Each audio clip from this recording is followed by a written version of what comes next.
Muy buenas tardes, apreciables alumnos del Faro Azcapotzalco, Xochicalli y público que nos acompaña.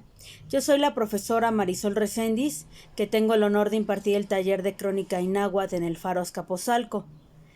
En esta ocasión tendremos estos tutoriales de esta manera en línea, a distancia, debido a la contingencia sanitaria y a la situación que está atravesando nuestro país, no siendo esto un impedimento para seguir avanzando en nuestras clases. Bueno, el día de hoy vamos a hablar en cómo hacer nuestra primera crónica o qué contiene la crónica y algunos aspectos en los que pues se entrelazan los dos temas fundamentales de nuestra asignatura, que es el náhuatl y la crónica. En esta ocasión, la crónica tiene un gran elemento ético. ¿Por qué? Porque es el rescate de la historia del pueblo, de la historia de la nación, de la historia de los pueblos y barrios originarios, pero por sus testigos, por sus protagonistas, es indagar en las historias, en las leyendas, y es un acto muy íntimo. ¿Qué les voy a recomendar para hacer su pequeña crónica? En este caso, pues todos tenemos en nuestro hogar algunas fotos antiguas, algún baúl de nuestros recuerdos, de nuestros familiares. Una opción para empezar nuestra primera crónica, pues es reconstruir esta historia. En este caso yo les voy a dar algunos ejemplos que terminaron pues después en un libro. Esta es mi abuela materna, Leonor Gómez, y en este caso, cuando yo llegué a vivir a esta casa, pues tuve el honor de encontrarme con su historia, con sus fotografías, también con la de mi muy apreciado tío Miguel Gómez, que aquí tenemos su foto. Él era profesor y sembraba también muchos árboles. A mi abuela pues sí tuve la oportunidad de conocerla físicamente, pero también fue muy interesante examinar estos recuerdos que bueno, no dejan de ser un patrimonio cultural y no dejan de ser algo íntimo y sagrado. Y aquí vemos, por ejemplo, entre los recuerdos de mi tío, cómo la gente convivía en estas pulcatas o cantinas, que bueno, ahora en un rescate cultural se ha tratado de recuperar esta tradición del pulque y todo, que desafortunadamente ha ido a la extinción. Y también pues puedo ver en sus fotos que aunque son familiares, son históricas, cómo la gente vestía, cómo salía a divertirse, cómo andaba en varias partes de la ciudad. Y bueno, también nos encontramos sus títulos escolares. En este caso, una cosa súper interesante que me encontré es la credencial de mi tío de la UNAM. Esta credencial que bueno, ahí más o menos se alcanza a ver porque es una credencial muy pequeñita. Esta credencial es del año 59 y tenemos otra del año 58. Ajá. Porque mi tío estaba estudiando Derecho. Y bueno, muchas fotos de estudio que se tomaban en esta época. Y al ir explorando, pues se va dando uno cuenta de sus viajes, de su historia. Incluso las fotos pues nos cuentan una historia hasta de estados de ánimo, de cómo se arreglaban. Esta foto, por ejemplo, es un poquito más cercana, aunque sigue siendo distante en el espacio. Es de 1989. ¿Qué pasa con la crónica? Pues que tú mismo puedes reconstruir la historia de tu familia. En el caso de varios de los alumnos del Faro, pues han tenido el honor de mostrarme algunas de sus fotos. Son muy interesantes porque nos hablan de la forma de vida, de las costumbres, de lo que la gente comía, de lo que la gente hacía. Y finalmente, pues no dejan de ser un testimonio histórico.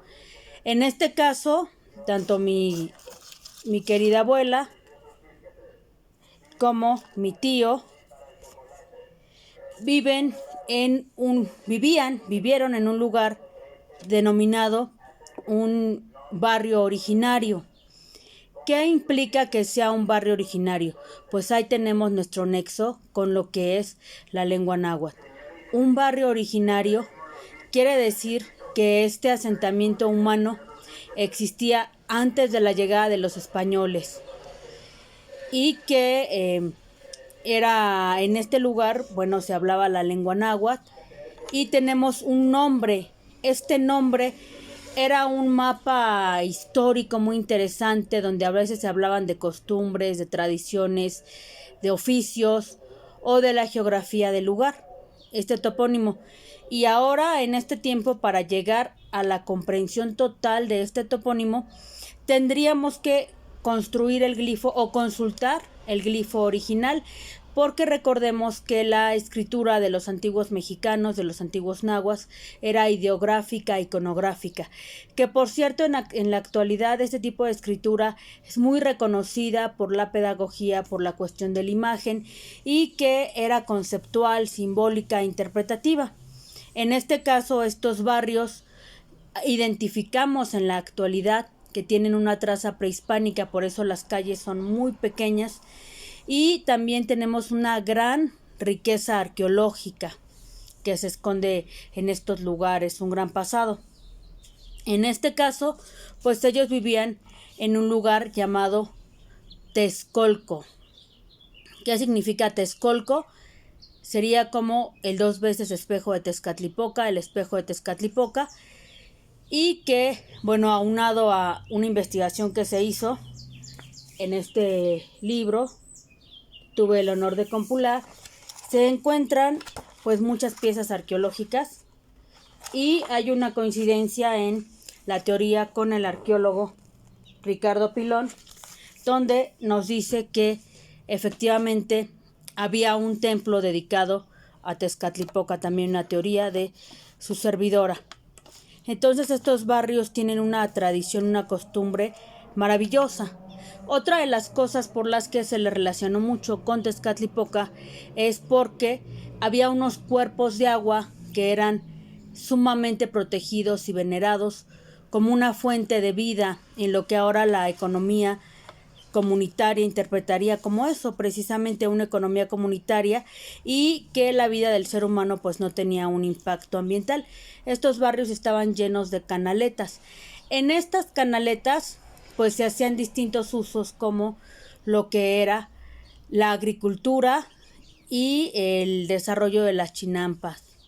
Entonces la gente tenía una fuente de alimento con los pescados y las algas, lo que hubiera en estos pequeños canales de agua. Y también al explorar pues nos enteramos de las tradiciones, que se tenía un jabón de hierbas para poder lavar toda esta ropa sin contaminar, y bueno, también tenían un aspecto ritual y lúdico, como es en el caso de el barrio de Tlilhuaca, donde el centro del lugar pues tenían estos hermosos árboles ahuehuetes, considerados los viejos del agua, porque cada tepaneca sabio tenía que tener un referente en un árbol. Y así tenían en el centro, en el Altepet de cada ciudad, pues un hermoso manantial que, bueno, nos lleva al concepto de Altepet como una fuente de agua, donde hay agua y tierra para poderse desarrollar. Entonces, bueno, desde ahí tenemos un elemento en el que, para hacer nuestra crónica, vamos a investigar a la gente que vivió ahí, cómo vivía, qué comía. Otro punto muy interesante y que se toca mucho con el proyecto de los faros es la importancia de los oficios. Aquí, antes de ser barrio, originalmente eran calpultins. Estos calpultin o calpuli, tenían un oficio específico. En este caso, el barrio de Apolonia Texcolco hacía alfarería. Tenemos otros barrios que hacían arte plumario, distintas artes y oficios se han desarrollado a un lado de lo que es la agricultura. Cada uno de estos calpultis tenía también su pantli o bandera, que representaba a este grupo humano, y sus escuelas comunitarias, claro está, donde el más pequeño le enseñaba al siguiente, y los niños sabemos que convivían ahí desde los 7 años en estas escuelas comunitarias, que recuerden, como lo hemos visto en nuestra clase, tenemos el Calmecac, que era la escuela de guerreros o la escuela de la nobleza azteca, que ahorita se considera que se encontró en lo que es ahora el Centro Cultural Español algunos restos, y su iconografía pues pertenecía a las almenas de Ejecatl, pero ahí básicamente era una educación muy elevada y una educación militar. También tenemos el Cuicacali, que es la casa de flor y canto, donde se practicaba la danza, se practicaba la música, el canto, la poesía, que también era muy apreciada por los antiguos mexicanos. Y tenemos el Tepochcali, que es la casa de la juventud. Y bueno, teníamos ya desde ese tiempo pues lo que era una educación pública. Pero volviendo al concepto de los barrios, pues cada uno tenía su identidad y tenía en qué se destacaba. Por ejemplo, en Tlihuaca lo que ellos también desarrollaban era la medicina natural, lo que ahora conocemos como la medicina natural. Y entonces así vamos a ir haciendo nuestra crónica, vamos a identificar el nombre. Por un acuerdo histórico, el nombre, el topónimo, el nombre náhuatl, pues no ha recibido la reivindicación debida y bueno, por aspectos del sincretismo y todo, va acompañado de lo que fue la transculturización y el sincretismo con la Iglesia Católica. Entonces lleva el nombre católico, en este caso del barrio que estamos hablando es Santa Apolonia, y el nombre del topónimo originario que es Texcolco. Desafortunadamente, bueno, en toda esta experiencia de la crónica, de descubrir la historia de cada lugar, el nombre prehispánico generalmente es ignorado y la mayoría de la gente ignora que en donde vivimos, que es Azcapotzalco, Nehua Nochanti Azcapotzalco, es un lugar privilegiado también y lleno de historias. En este caso, Azcapotzalco es el lugar donde Quetzalcóatl se convierte en hormiga y le entrega el primer grano de maíz al hombre, y va a esta cueva y tiene una lucha con Mictlantecuhtli, gira varias veces el círculo de caracol de Mictlantecuhtli y hace una danza y le entrega este maíz al hombre, y en los cuatro rumbos del universo aparece una mujer de cada color del maíz. Tenemos muchas bellas historias. Después en Azcapotzalco pues ya pasó esta historia de la hormiga a un sincretismo de esta hormiga que está aparentemente subiendo la iglesia de Felipe y Santiago. Pero bueno, volviendo a lo que estábamos platicando, pues sí hay que hacerle más propaganda a lo que es también el nombre originario. Sin embargo, ¿qué vamos a observar como cronistas? Hace muchos años que no estábamos tan sensibilizados con la idea de la gran cultura, de la gran transculturización, de todos estos riquísimos fenómenos sociales, culturales que nos ofrece esta ciudad viva, la Ciudad de México. Mucha gente que empezó a dedicarse a la investigación decía eso: yo quiero una camioneta y una buena cámara para irme a provincia a tomar fotos y guardar tradiciones. Eso pues era un error en la cuestión de que nos acostumbramos a convivir con esta riqueza cultural y no la valoramos. Ahorita en los barrios pues tenemos muchas fiestas que ya son sincréticas, pero conservan algo todavía de la esencia de lo nuestro. En este caso, en este barrio de Apolonia Texcolco, pues tenemos la fiesta de las mojigangas, que son estos muñecos, como se ve aquí en la foto de la portada, estos muñecos que bailan y que hablan de esta ritualidad. Cada año son distintos. En este caso, lo interesante de estos fenómenos culturales es que el pueblo, la gente, al apoderarse de este folclore cultural, pues va proyectando, las tribus urbanas se van proyectando, los muñecos van cambiando de rostro. Y algo que en lo personal pues ha llamado mucho mi atención al estar estudiando todo este rico folclore de Azcapotzalco y de la Ciudad de México es que la muerte, la Catrina, la muerte, la mojiganga muerte, el personaje de la muerte, la Llorona, siempre está muy presente. Estos elementos de vida y muerte siempre están muy presentes en este folclore popular, a pesar de que, bueno, son fiestas que ya están ligadas hacia la religión. En todas las celebraciones de Azcapotzalco siempre hay una representación de la muerte. Aquí este año, que esperamos que salga también el libro de este año, de la tradición de este año, apareció una mojiganga con un traje de la muerte y portaba en su atuendo un paliacate en la cabeza y una bandera muy interesante que representaba la Triple Alianza. Tenía su rostro representando a la muerte y una ropa de manta muy, muy bonita. Entonces, así es como se van dando todos estos fenómenos de transculturización. El segundo punto importante que ustedes investiguen es que vean qué tradiciones hay. Si viven en la Ciudad de México, solo hay de dos. O viven en un barrio originario o viven en una colonia. En la colonia, pues sí, la diferencia es que estos asentamientos no existían como asentamientos humanos antes de la llegada de los españoles, pero también tienen cosas muy interesantes que hay que contar, leyendas, el cómo llegaron los primeros fundadores a este lugar, si eran llanos, en el caso, por ejemplo, de Clavería, que tenemos algunos textos interesantes ahí de la investigación de Malena Solórzano, por ejemplo, de Clavería Centenaria, pues ahí nos habla de cómo se fue formando esta colonia. Clavería pues también se puso mucho de moda, ahora que en paz descanse el príncipe de la canción, porque bueno, cada colonia va teniendo sus personajes interesantes. El hecho de que sea una colonia no quiere decir que no tenga tradiciones que contar. La diferencia pues es que la historia del barrio es más antigua.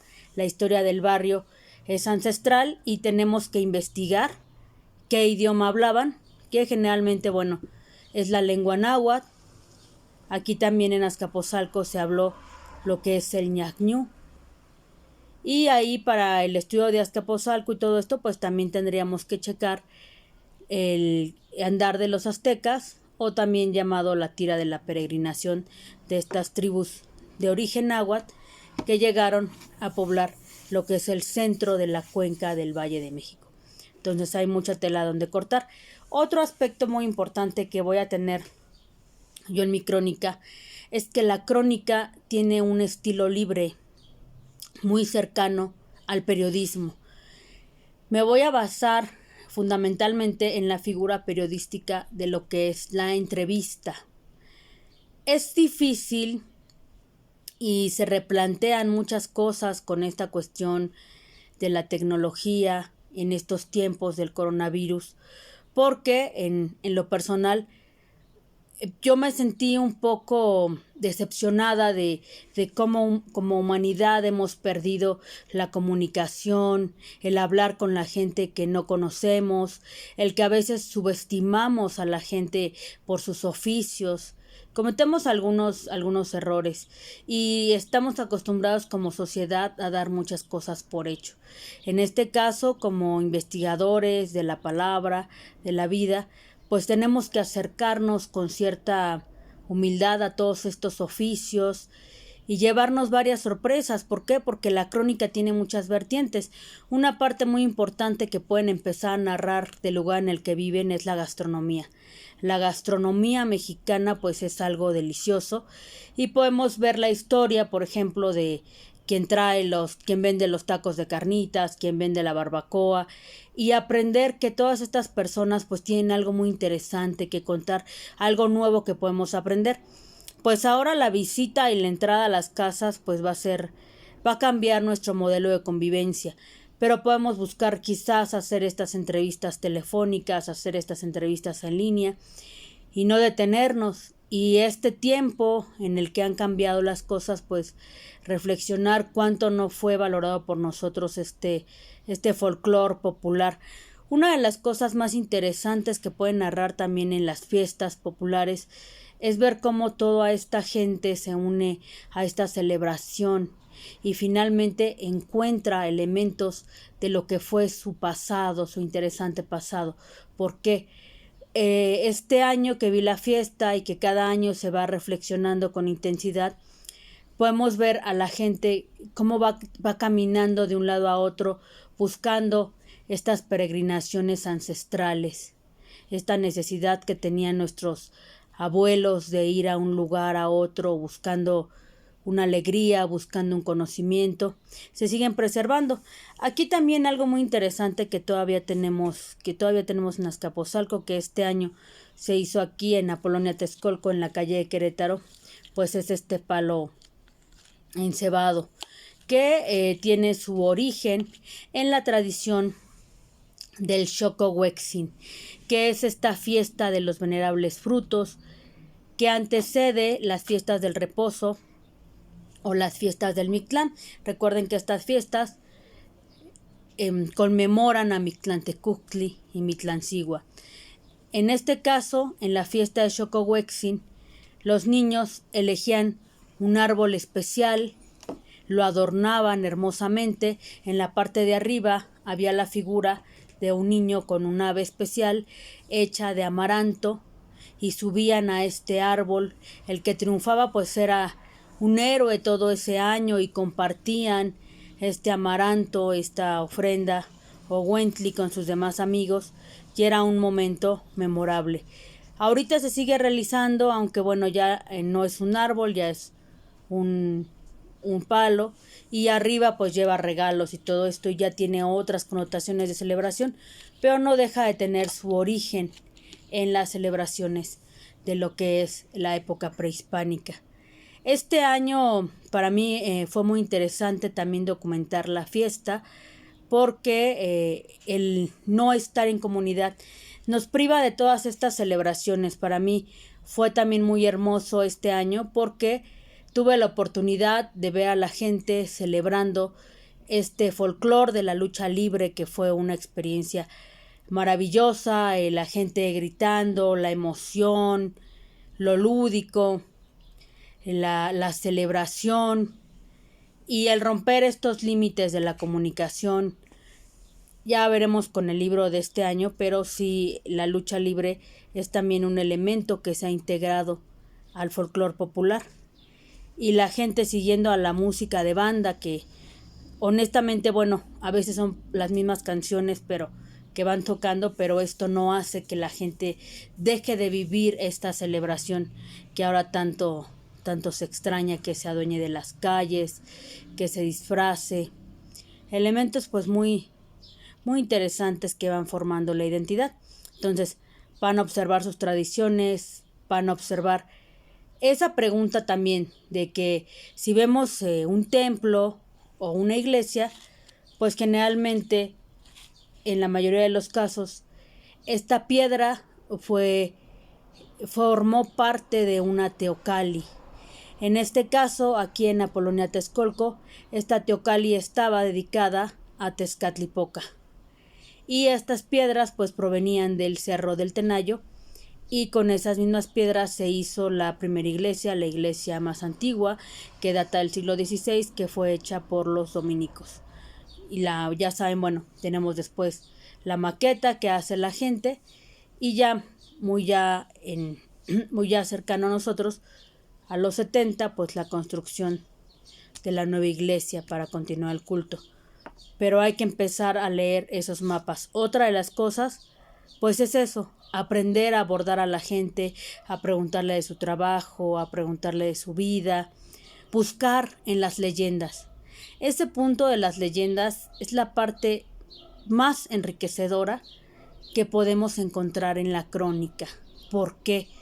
Porque se refleja el sentir del pueblo, se reflejan los choques históricos, los choques políticos, la transición de la libertad ideológica que tenían los antiguos mexicanos hacia el golpe de la modernidad.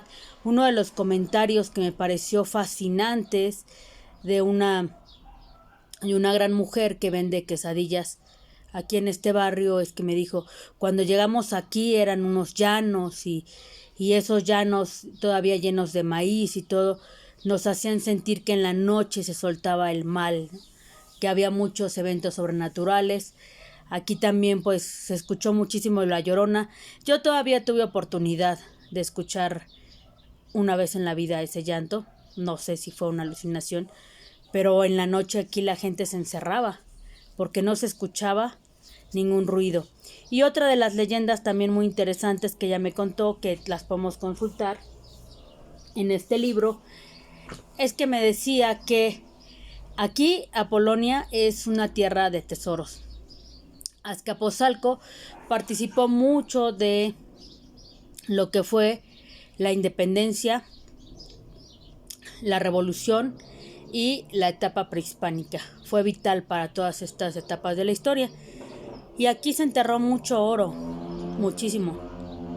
En este caso, mi tatarabuelo, Sabás Gómez Picasso, tenía su casa enfrente de lo que es la iglesia de Apolonia Texcolco, y estas casas tenían muy gruesas sus paredes de 60 centímetros de ancho, y al interior la gente pues no tenía fe en los bancos, guardaba el oro en unas ollas de metal, ahí guardaba los centenarios y demás, y el oro y todo.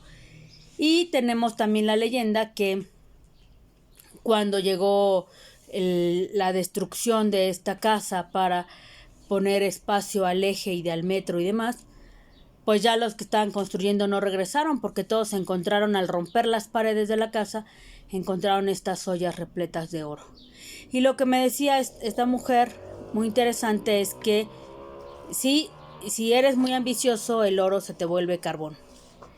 Esa leyenda pues también la había escuchado en el barrio de Malinalco, donde decía que tú encontrabas un tesoro y encontrabas una llamarada de fuego junto a un árbol donde estaba el tesoro. Lo desenterrabas y si te lo quería dar el difunto, ahí me comentaron que se encontraban rosarios de oro, botones militares de oro, muchísimos tesoros, centenarios y demás. Si el difunto te lo quería dar, si no eras tan ambicioso, te lo daba. Si no, ahí ya solo encontrabas carbón y pedazos de tela. Esto mismo me comentó, y muchas otras cosas. Entonces, por eso es muy importante aprender a conocer a nuestros vecinos. En este caso, yo incluiría, aparte de los oficios, que aquí, bueno, tenemos muchos artistas que hacen arte urbano, que hacen herrería, que hacen surrealismo, es esa cuestión, poder encontrarnos con toda la gente que desde su trinchera, que desde las calles está desarrollando el arte. Eso también es una cuestión fundamental para incluir en una crónica. La crónica no tiene límites. Y otra de las cosas muy importantes que les voy a decir es que el límite entre el cuentista y el cronista es un límite muy ligero. ¿Por qué? Tenemos al gran maestro de la literatura, Juan Rulfo, y yo considero, después de haber leído su apreciable obra muchas veces, él se dedicó a escuchar el discurso de la gente y lo elevó al grado de la poesía. Obviamente se inspiró en los griegos y demás, pero la línea entre el escritor y el cronista es muy ligera, porque el primer punto es que ambos son narradores. Un buen cronista tiene que contar una historia, la historia de las familias que llegaron a vivir ahí. Puede haber historias de encuentros, desencuentros, las artes, los oficios, y puede haber un punto que una leyenda sea tan hermosa, sea tan interesante, y finalmente la puedes convertir en un cuento. El recabar las leyendas pues también te convierte en un escritor. Y es muy interesante ver cómo cada lugar va modificando ligeramente algo en todas estas leyendas. Pero hay que también leer, empezar a continuar con nuestras lecturas que ya teníamos planeadas, porque también tenemos otro libro que nos puede servir mucho, que es el libro de Batallas en el Desierto de José Emilio Pacheco, porque son novelas históricas donde se va entrelazando la realidad como un ruido de fondo, hasta culminar en esta obra de arte de ficción, pero que tiene mucho de lo cotidiano. Eso es lo importante. En este caso, también en la siguiente sesión les recomendaré unos libros de Gabriel García Márquez, pero el encuentro con el escritor y la crónica es totalmente permeable. ¿Qué pasa cuando escribimos la ficción narrativa? En el género de la ficción narrativa, pues vamos a incluir lo cotidiano, el mundo cotidiano, el mundo que conocemos, no hay más, con un mundo fantástico. ¿Qué pasó en el caso del gran Gabriel García Márquez en su obra maravillosa de 100 años de soledad, donde te comparte la emoción de los gitanos, del exótico y hermoso lugar de Macondo, todo este sueño, que en realidad él vio un lugar muy parecido a Macondo? Él vio una vida muy parecida. Bueno, aquí está la edición conmemorativa de 100 años de soledad. Y seguramente en la vida real conoció a muchas personas que lo inspiraron para crear estos personajes. Y se volvió pues en un clásico también, en un autor latinoamericano. ¿Por qué? Porque el lector lo que quiere es que se le cuente una historia. ¿Por qué es importante también leer a Gabriel García Márquez? Tomen nota de estos libros para que los vayan leyendo, porque también era un gran periodista. Si leemos su biografía, en este caso tuve la oportunidad de leer parte de su biografía, pues es sumamente interesante ver cómo él vivía en este universo lleno de los platanales, tan hermoso, tan exótico, y muchas cosas que él vio de niño. Su abuelo, que era un gran general, pues después solo tuvo que transformarlas un poquito en fantasía y crear estos célebres libros. Y finalmente, aunque es un escritor clásico igual que nuestro querido Juan Rulfo, también es un cronista y es un narrador. Si él hubiera referido con nombres totalmente específicos a los lugares, pues hubiera sido una enriquecedora crónica. Y de hecho la crónica pues puede utilizar, tiene la licencia también literaria de poder utilizar este vocabulario que tiene la gente del pueblo, porque está retratando un momento histórico. En este caso también tenemos otro libro contemporáneo pero interesante de el maestro Mipíxino Constantino, que nos habla de los cuentos sacrosantos, donde él habla cómo se vivía también en Tacuba, cómo se vivió su infancia. También hay que asomarnos a los autores contemporáneos. En este caso, el libro también que les recomiendo mucho para introducirse al universo de la crónica es El olor a guayaba. Este libro es precioso y te ayuda a entender lo que fue la vocación literaria de Gabriel García Márquez, y que creen que está enriquecido por fotos antiguas. A ver si encuentro la de Gabriel García Márquez de niño, que está muy preciosa. Pero ahí va entendiendo uno que la necesidad para escribir crónica, para ser escritor, es haber vivido, pero también haber leído. En este caso, bueno, no está a la mano su... Espero, aquí está. Miren qué bonito era nuestro gran Gabriel García Márquez de niño. ¿Alcanzan a ver la foto? Este libro espero que lo puedan conseguir para que lo lean. La parte de atrás pues es provocadora. Vida y obra de un gran escritor en un testimonio apasionante. Precisamente eso es la crónica, un testimonio apasionante. Aquí tenemos otros que podrían leer para mejorar sus textos. La mala hora, qué bueno fue el Nobel en el año 82. Todas estas las tenemos también en la editorial Oveja Negra, entre otras. Este me interesa mucho, que es Crónica de una muerte anunciada, de Gabriel García Márquez. Aquí tenemos otra de sus fotos ya mayorcito, porque esta es una forma de escribir que tenemos también en autores modernos, como es también Heracles Arenarius, por ejemplo, que escribe una novela muy interesante de Cualquiera puede matar, donde partes de la nota roja, de algún hecho que te haya impactado, y de ahí pasa una historia.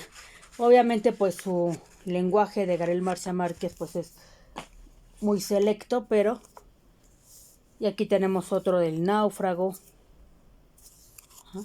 Tenemos muchos textos.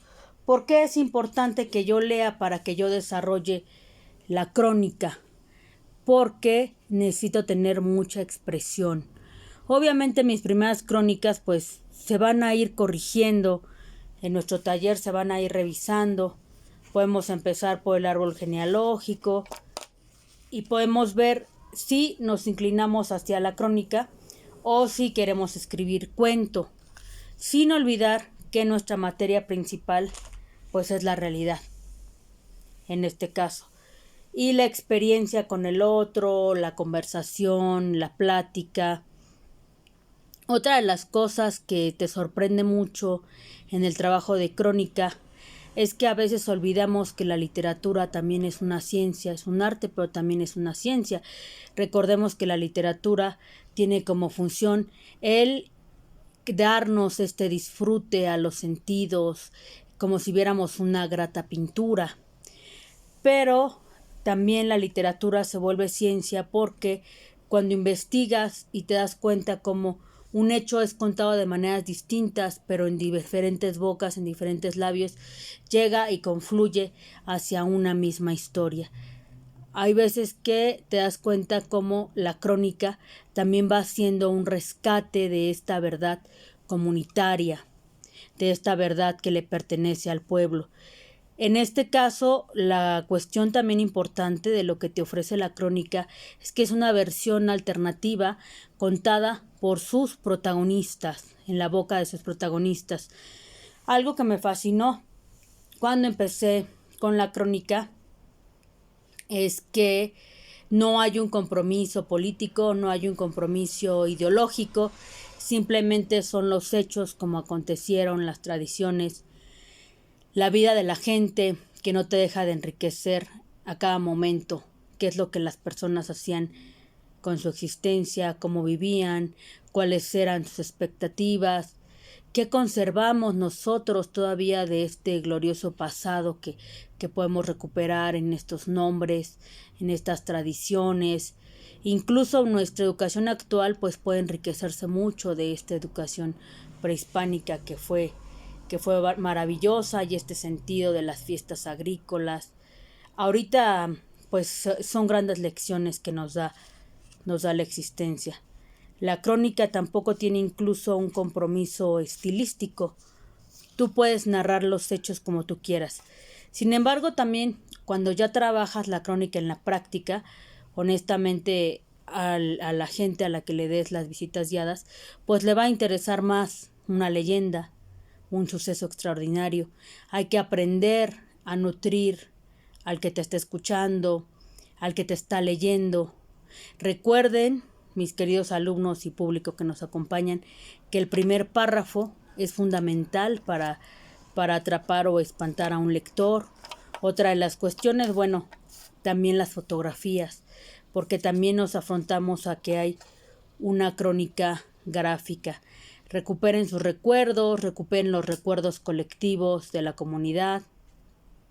Hay que aprender a hacer historia, lejos de lo que se ha contado sistemáticamente en las aulas, pues la crónica te da esa oportunidad de ser un protagonista, de vivir para siempre en este relato, de ser un testimonio antropológico, y de que no nos dé miedo la investigación social, no nos dé miedo hablar con los demás, preguntarles sobre su vida, sobre su historia. Y se vuelve interesante. Uno no valora la otredad hasta que estamos pasando por estos momentos, pero sí es hermoso poder cohabitar con la gente, que la gente te abra la puerta de su casa, te muestre sus fotografías. Es una de las cosas más hermosas de la experiencia de la crónica. Recuerden que hay que tener mucho cuidado con el manejo de las fotografías y utilizarlas en el texto, tener este testimonio vivo. En este caso, ya casi yéndonos al final de nuestro video, les voy a mostrar algo que me gusta mucho de este libro. Bueno, no olviden investigar lo que es el aspecto arqueológico. Para eso pues sí debemos de auxiliarnos de si tenemos oportunidad de un arqueólogo, pues sería muy interesante. Y otra de las cosas es que en estas fotos pues ayudamos mucho a que se pueda reconstruir la historia de toda la gente muy apreciadamente vivió en este lugar, las tradiciones que tenían, la vida, y darnos cuenta que la vida pues puede ser una experiencia muy interesante. Y tenemos también lo que son las leyendas. Las leyendas pues son una parte proyectiva del pueblo. En este caso aquí la que me llama más la atención, una de tantas que me llamó más la atención, es la de La Llorona, que parece que está buscando estos canales extintos que teníamos de agua. Y bueno, después pues surgen en lo que son las tradiciones. Las tradiciones muy interesantes. Aquí, por ejemplo, tenemos una mojiganga. Lamento que no se vea bien la foto, pero es una tortuga. Esta tortuga tiene sus dientes ensangrentados y arriba, cuando se disfraza, el que baila este tipo de mojiganga, que generalmente es un niño, trae una máscara. Entonces, hay ahí como una connotación simbólica, pagana, de espantar al mal, ¿no? Muy interesante. Y también les recomiendo mucho que investiguen a sus tribus urbanas. Ahí también hay cultura que se va construyendo en estas maneras de investigar o de vivir la realidad. Y no olviden investigar también a los artistas. Esta gente que está creando arte siempre tiene historias interesantes. Aquí tenemos, por ejemplo, Salvador Pizarro, Irma Velarde, y el arte también que se hace en las calles. Aquí está una historia muy interesante. Este cuervo que ven aquí es uno de los íconos de este barrio, porque está en el taller de David García, que es herrero, y este cuervo se llama Tequila. Fue disecado en una de sus excursiones y está ahí expuesto en una obra de arte, entre otras. También tenemos aquí artistas hiperrealistas como Fidel Alberto. También tenemos a otro artista surrealista, que es José Juan Castro Chávez, entre otros. Pero es experiencia. Y bueno, como les decía, no olviden también una crónica gastronómica. Para que nos vaya quedando claro, hacer una crónica es elevar lo cotidiano al arte, hacerlo interesante, hacerlo apetecible, pero que no pierda el peso y el rigor de la verdad. ¿Qué tengo que hacer? ¿Qué tienen que hacer como tarea? Pues tienen que leer. Ya habíamos hablado que hay que leer Aura de Carlos Fuentes, que también nos ofrece una hermosa crónica apasionada de la ciudad. Muchas cosas no han cambiado. Una lectura también de la tragedia humana, del sentido de lo humano. Hay que leer los 2 libros fundamentales de Rulfo, que también tiene un guión ahí muy interesante cinematográfico, pero ya saben, hay que hacer la lectura del Llano en Llamas, de Pedro Páramo, todos los libros que se mencionaron de Gabriel García Márquez. Y también me gustaría que leyeran algunos textos de Monsiváis, también un gran cronista de la ciudad. Y que sigamos buscando también un estilo. Del estilo pues ya habíamos hablado en las clases. Tengo que escribir de una manera que me defina como escritor, como cronista.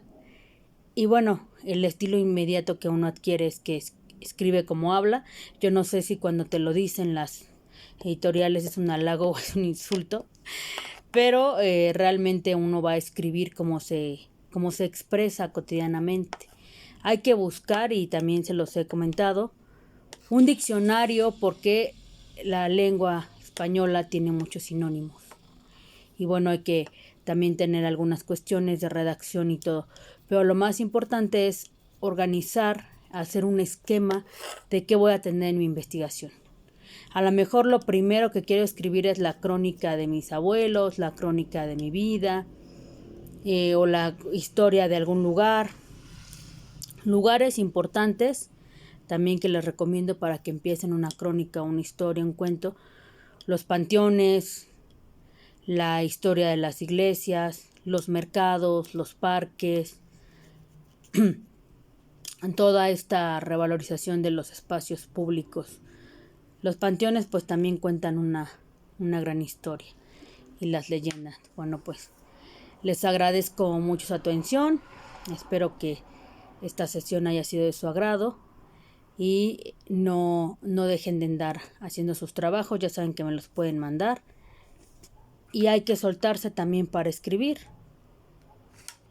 Sea lo que salga en los primeros escritos, pues se irá puliendo, irá tomando forma. Bueno, muchas gracias y espero que les haya gustado este video.